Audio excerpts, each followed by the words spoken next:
안녕하세요. 서울자유시민대학의 대학원 과정에서 생애설계의 철학을 담당하는 김찬호입니다. 이렇게 직접 뵙지 못하고 집에서 이렇게 방콕하고 있는 중이라서 여러분과 저도 온라인으로 만나게 됐습니다. 일단 제 소개 먼저 드리면 저는 시민대학 처음 출범할 때부터 같이 이렇게 운영위원회도 참석했고요. 여러 강좌도 맡아왔고 이번 학기 전에 지난 해부터 생애설계의 철학을 맡아왔습니다. 제 전공은 사회학이고 그 이외에 뭐 좀 다방면에 걸쳐서 여러 주제로 공부하고 책 쓰고 그렇게 하고 있습니다. 오늘은 제가 강의를 하는 게 아니고 이번 학기 저와 함께 강의를 진행을 해주실 각각 다른 반이긴 한데요. 그 선생님과 둘이 대담을 나누는 식으로 진행을 할까 합니다. 전호근 교수님 소개드립니다. 반갑습니다. 예, 안녕하세요. 예. 예, 전호근입니다. 예. 요즘 집에서 재밌게 잘 지내세요? 예, 제가 어제 문득 달력을 봤더니 예. 2월달 달력이 펴져 있더라고요. 아직도 안 예. 넘기신 거예요? 그래서 두 장을 한꺼번에 넘기면 3월달이 섭섭해할 것 같아서 한 장만 넘겼습니다. 예. 그래서 아직 3월달이에요. 예. 코로나가 3월달을 빼앗아가지 못하게. 예.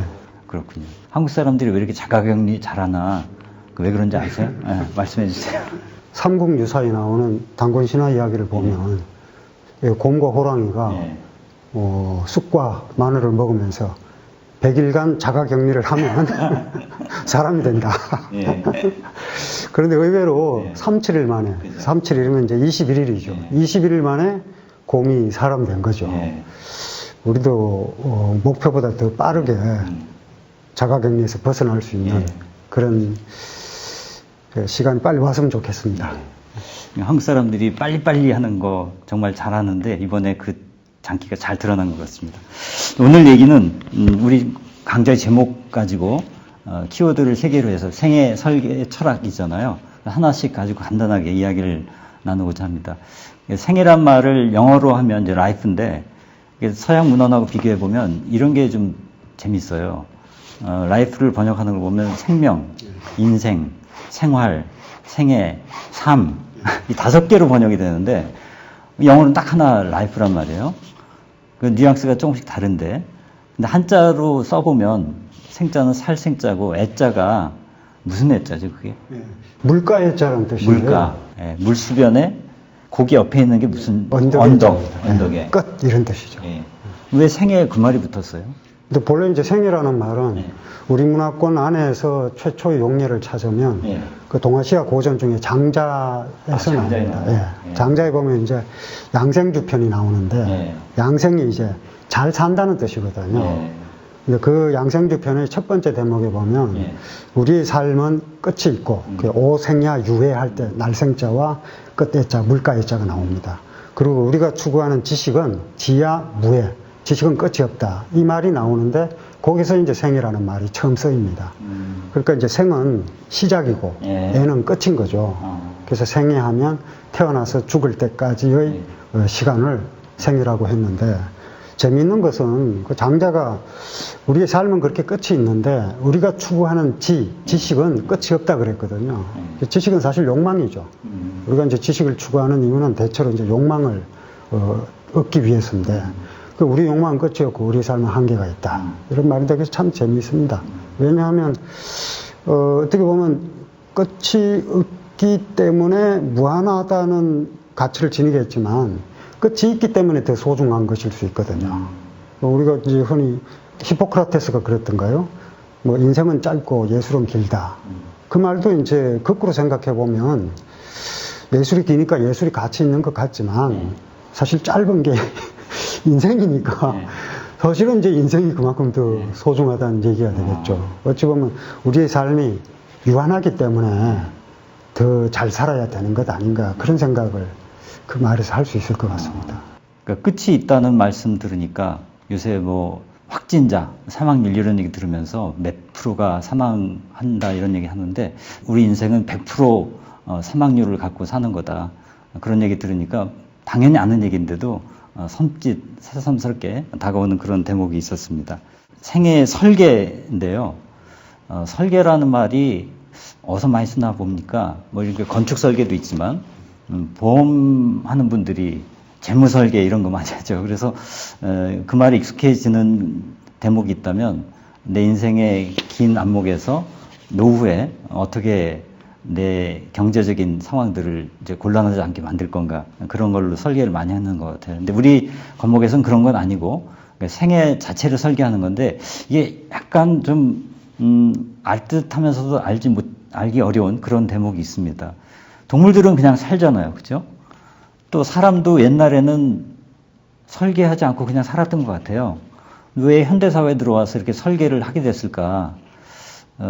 사회학적으로 보면 이제 근대 초기만 하더라도 어느 정도 예측 가능한 삶이 있었고 또 인생의 수명도 그렇게 길지 않아서 거의 딱 정해진 대로 이렇게 흘러갔던 거죠. 그러니까 크게 세 부분으로 나누면 열심히 공부하는 그 학생 배움의 시기와 열심히 일하는 그 시기와 그 다음에 나중에 노후에 딱딱 정해져서 이렇게 표준화된 그런 걸로 이어졌는데 지금 시대에는 점점 수명도 길어질 뿐 아니라 이제 일에서 벗어나는 퇴직 시기도 빨라지고 이러면서 사람들의 그 경로 자체가 굉장히 복잡하고 다기해진 것 같은 그런 생각이 드는데요. 선생님 생각하시기에 왜 이 시대에 이렇게 설계라는 것이 새삼스럽게 대두가 될까? 우리의 과제로 어떻게 생각하십니까? 네, 교수님 말씀처럼 사실 그 신분사회에서는 설계라는 게 별로 의미가 없었죠. 누구는 명령하는 존재로 태어나고 또 누구는 명령을 수행하는, 따르는 존재로 태어난단 말이에요. 노예로 태어나면 노예로 살아가는 것이고 귀족으로 태어나면 귀족으로 살아가는 거죠. 개인이 어떻게 할 수 있는 여지가 별로 없었죠. 그런데 이제 현대사회에서는 모두 시민으로 태어나니까 물론 이제 뭐 생물학적으로 탄생한다고 해서 시민의 의무나 권리가 그대로 이루어지는 건 아니지만 어쨌든 이제 기본적으로는 다 동일한 존재로 태어난단 말이에요. 그러니까 옛날에는 그대로 이제 방금 교수님 말씀은 이제 서양의 경우인 것 같고요. 동아시아 같은 경우는 대체로 이제 관원상제에 따라서 그냥 생애 주기에 따라서 그냥 살아가면 됐죠. 그래도 현대 사회에서는 그런 식의 그 일정한 생애 주기와 완전히 무관하지는 않지만 개인이 설계할 수 있는 부분이 대단히 늘어났죠. 그러니까 이제 오히려 계획을 어떻게 수립하느냐가 굉장히 중요한 것 같습니다. 물론 계획을 세운다고 계획대로 되는 건 아니죠. 너는 계획이 다 있구나 이러는데 인간이 계획하면 신이 웃는다. 이게 그리스 속담이던가요? 네, 계획대로 되지는 않지만 그래도 이제 먼 미래를 내다보고 계획을 하고 이상을 추구하는 게 인간다운 삶이 아닌가 싶습니다. 선생님은 대학에서 또 시민대학에서도 여러 강의를 하셨잖아요. 그동안 학문적으로 이렇게 강의를 해오신 것과 이런 시민 학습의 장에서 철학을 또 나누는 것, 이것이 어떻게 연결이 되는지. 네, 사실 이제 대학에서 학생들, 젊은 학생들, 그것도 이제 전공을 공부하는 학생들을 가르치다 보면 좀 안타까운 게 바로 눈앞의 것만 보는 경향이 있는 것 같아요. 근데 시민대학에서 이제 아주 다양한 계층에 계신 분들을 만나서 같이 이야기를 해보면 역시 이제 연륜이라는 게 있어서 그런지 멀리 보는 안목이 있는 것 같아요. 그래서 저는 이제 그런 경험을 통해서 학생들도 좀 멀리 볼 수 있게 지도를 좀 해야 되겠다 그런 생각을 합니다. 우리가 당장 눈앞에 있는 걸 보게 되면 멀리 볼 수가 없거든요. 그 동아시아의 고대에 점치는 사람들, 점친다고 하는 건 이제 미래를 예측하는 거잖아요. 그분들이 대체로 이제 장님인 분들이 그 역할을 담당했어요. 왜 그랬냐면 눈앞에 있는 것을 보지 못하는 사람들이 오히려 더 멀리 볼 수 있다. 먼 미래를 볼 수 있다. 이렇게 생각을 한 거거든요. 근데 이제 고대 그리스도 비슷하더라고요. 이를테면 이제 소포클레스 시곡에 오이디푸스 왕 있지 않습니까? 거기도 보면 이제 예언자가 나오죠. 그 예언자가 테이레시아스인데 테이레시아스도 눈이 먼 사람이에요. 그러니까 눈앞에 있는 걸 보지 않고 멀리 있는 걸 보는 거죠. 우리가 둘 다 보면 되지 않느냐고 생각할 수 있겠지만 총량이라는 게 있기 때문에 눈앞에 있는 작은 이익에 골몰하게 되면 평생 거기에 얽매이게 됩니다. 그래서 당장 이제 학생들이 내가 지금 당장 학점을 어떻게 받고 졸업을 하고 취업을 하고 뭐 이런 데만 계속 볼모를 하면 미래가 사실은 미래를 안 보는 거예요. 미래도 같이 없어지는데 그런 삶을 살아오신 분들이 뭐 인생 이모작 이런 말 하지 않습니까? 어떻게 보면 이제 두 번째라고는 하지만 이건 단순히 산술적인 의미의 둘째라는 뜻이 아니라 차원이 좀 다른 좀 먼 미래를 보고 살아가는 지혜가 있는 것 같습니다. 그런 질문을 던진다는 것 자체가 답을 스스로 만들어가는 것 같아서 그런 점에서 저는 굉장히 감명 깊게 느꼈습니다. 말씀하신 대로 저도 대학에서 강의하고 또 시민대학에서 강의를 해보면 시민대학이 훨씬 편한 게 경험의 폭이 넓어요. 일단 그동안 쌓여온 세월의 무게 이런 게 확 같이 느껴지면서 똑같은 한마디를 던져도 울림이 좀 각별하고 훨씬 더 저도 배움의 기쁨이 이렇게 있는데, 근데 다른 한편으로는 한국 사회 뭐 전 세계적인 문제일 수도 있습니다만 인문학의 위기 이런 얘기 하지 않습니까? 철학의 빈곤. 왜 우리가 이 시대에 이렇게 철학을 얘기해야 되고 생애 설계에 철학을 곁들여야 되나, 그 얘기를 좀 나누고 싶어요.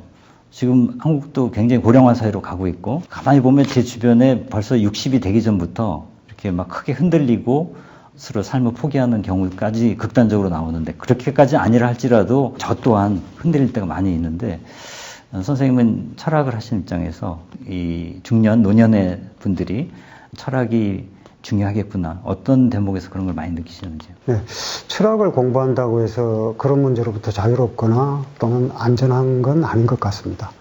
오히려 더 위험할지도 모르겠어요. 왜냐하면 그런 질문을 계속 던지는 게 이제 철학이거든요.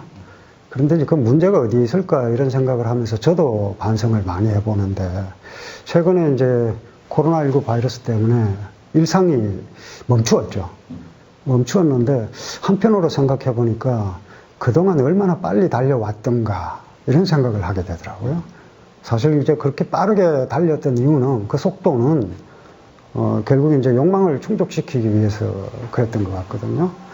어떻게 보면 한국이 그동안 그렇게 빨리 달려온 것이 한편으로는 좋은 장점이 될 수도 있지만 또 한편으로 우리의 삶을 또 그만큼 갉아먹은 게 있지 않나 이런 생각을 합니다. 그래서 그런 걸 반성하면서 살아가는 것, 뭐 이런 것들이 철학의 역할인 것 같고요. 저는 이제 글을 쓸 때 항상 나 자신을 빼놓고 써서는 안 되겠다 이런 다짐을 계속합니다. 나 자신을 빼고 쓰니까요, 어떤 문제를 비판할 때는 비난으로 끝나기 일쑤였는데 나도 그 속에 포함되어 있다고 생각을 하니까 비난으로 끝날 수가 없더라고요. 그래서 이제 계속 반성을 해야 되는데, 그건 뭐 우리가 살아있는 한 그야말로 생애, 사실 생 이전이나 애 이후는 우리가 어떻게 할 수 없습니다. 죽음 이후에 뭐 어떤 심판이나 뭐 이런 게 있다 하더라도 우리가 결정할 수 있는 게 아니고, 생해서 애하는 그 순간까지 우리가 반성하고 우리의 삶을 좀 더 나은 방향으로 이끌어가고 이렇게 해야 되는 것 같습니다. 아까 욕망이라고 말씀하셨는데, 인간은 어릴 때부터 죽는 순간까지 욕망에서 자유롭지는 못할 것 같아요. 근데 어떤 욕망이냐, 또 그 욕망을 어떻게 알아차리느냐, 그런 문제일 텐데, 아까 얼핏 뉴스에서 보니까 어느 그 서울의 지역의 아파트의 경비원들이 동대표를 거의 군대 상사처럼 거수경을 해야 되고 온갖 생포를 다 드렸더만요.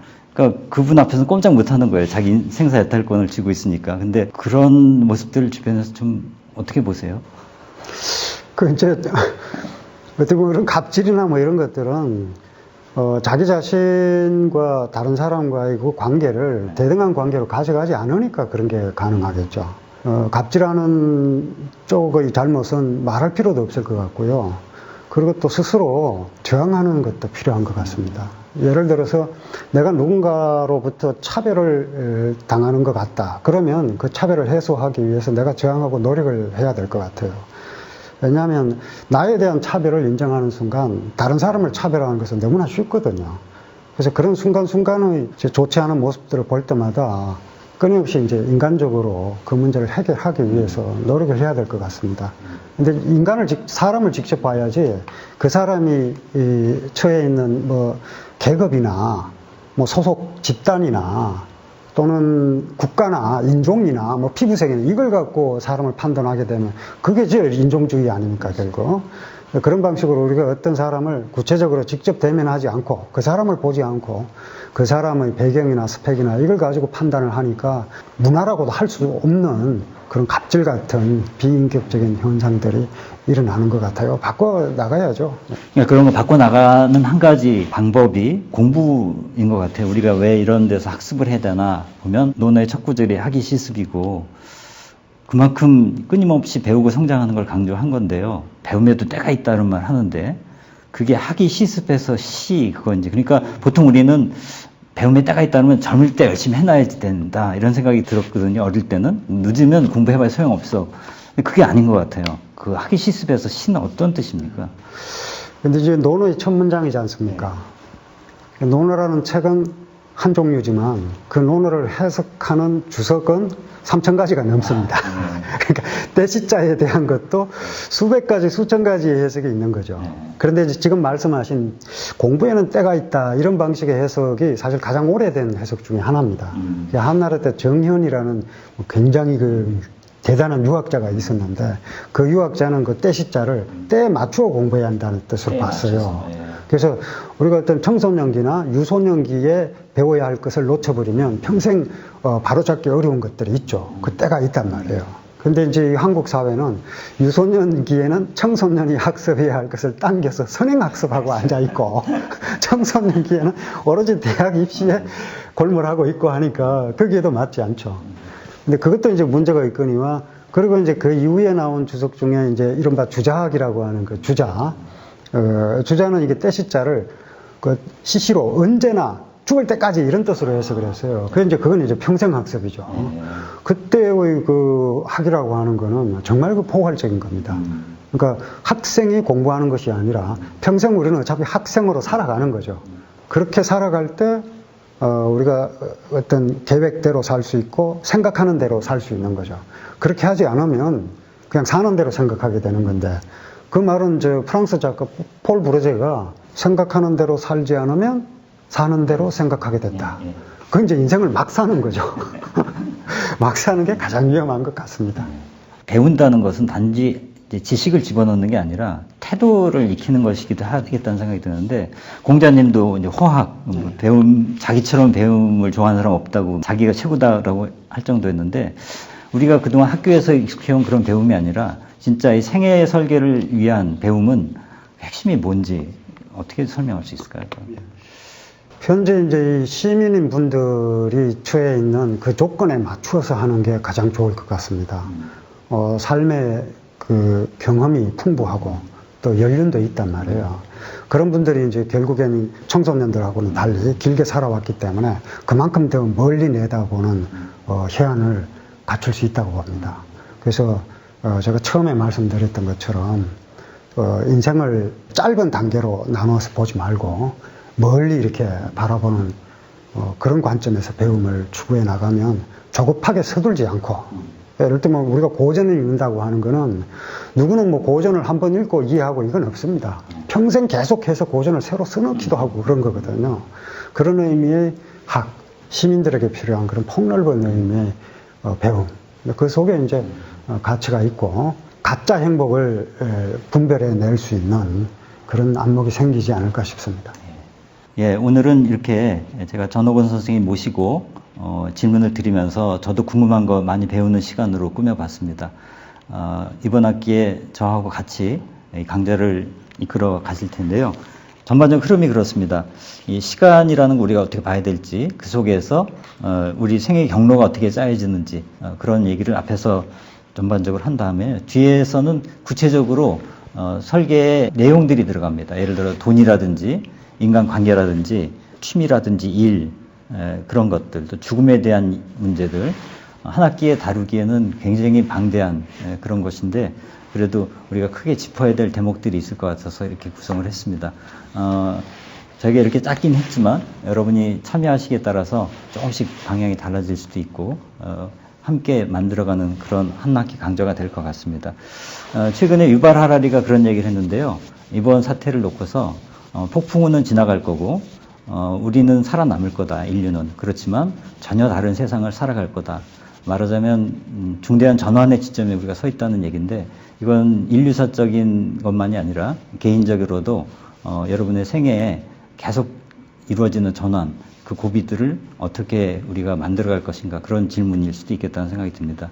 여러분과 저 또 전옥원 선생님이 여러분과 함께 그런 시대의 전환과 생애의 전환을 함께 디자인하는 그런 한 학기가 됐으면 좋겠습니다. 예, 오늘 함께 해주셔서 고맙습니다. 네, 고맙습니다.